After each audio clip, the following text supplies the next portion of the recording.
We all grow up looking for somebody to believe in. For me, it was my father. He was my hero. The day after my 12th birthday, I found out my father killed people for a living. When I saw my father shot dead outside of our house, I remember thinking, he probably deserved it. He left the mean streets Joey! for a distant war. Until one wrong move. You assault an MP and you steal the Colonel's Jeep. Now, you want to be a good citizen, help us out here? What exactly do you want me to do? Put him back in the family business. You gotta wear a wire. They're friends and family. Friends with that. Joey has to meet Reggio, and you gotta get yourself invited. So we're taking the meet, we're committing suicide. You should take the meat. So let's talk business. Hey, one thing, I don't work with someone like that. You have a problem? We'll fix it. Hey everybody, welcome back to the Whitey the White Guy Show. I'm Whitey, and today I'm going to review the film 10th and Wolf. 10th and Wolf came out in 2006, and it stars Giovanni Ribisi, James Marsden, Brad Renfro, Brian Dennehy, Dennis Hopper, to name just a handful of a very good cast. And the film is it's an Italian mob film, but instead of taking place in kind of the heyday of the Italian mob, it takes place really in the twilight, in the 80s, mostly in the 80s and then the very early 90s. It's a film with a flashback back to 85, but the current story is taking place, I believe, right after Gulf War I. And James Marsden and Brad Renfro are brothers. Giovanni Ribisi is their cousin, and they're related somehow, I forget how exactly, to Dennis Hopper, who's, knew their fathers. Their fathers were big timers in the mob, and they grew up together as kids, and now as they're adults, Dennis Hopper's kind of misguiding them in the wrong direction. Giovanni Ribisi, his dad, gets killed. Dennis Hopper gives him information as to who done it.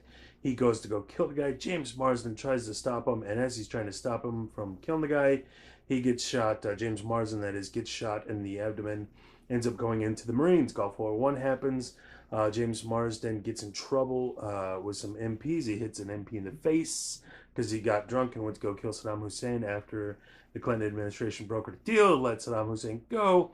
And now James Marsden is approached by Brian Dennehy and Leo Rossi, who are, I believe, federal agents, and they're saying, I want you, they want him to go and rat on his family and expose this drug ring that Giovanni Ribisi is getting into. Unbeknownst to James Marsden, however, Brad Renfro, his younger brother, who's a little bit special, didn't graduate to 5th grade there, has been pulled in by Giovanni Ribisi into the mob action that he's got going on. A war ensues between two mob families. They're caught up in the middle of all this, and then Brian Dennehy and Leo Rossi are kind of villainous. It's been done. It's not the most original film. We've seen it before. James Marsden has a loyalty, of course, to his family, but is trying to do the right thing. If they go after Giovanni Ribisi and get him in trouble, he's the guy that the feds want. They'll let his little brother walk, but then there's crosses and double crosses, and oh my goodness, look out. It's a theme that's been done, but I will say this for 10th and Wolf, here it is done well. It's a very enjoyable film, very solid cast. Giovanni Ribisi is one of my favorites, so anything with him in it, I'm on board. But it's written very well, written very crisp. It's not a big, huge epic of a film, but it's just a good film. We don't have a rating system on this show exactly, but I'd say it's a B+. It's a solid B+ of a film, and very, very entertaining. There's some violence in here. There's not big, huge shootouts. Nobody's sitting there with an M203 at the end of the film going, say hello to my little friend, and then blow shit up. But there is a big shootout at the end, plenty of violence, but really the strength is in the writing. The strength is in the writing and the performance by the cast.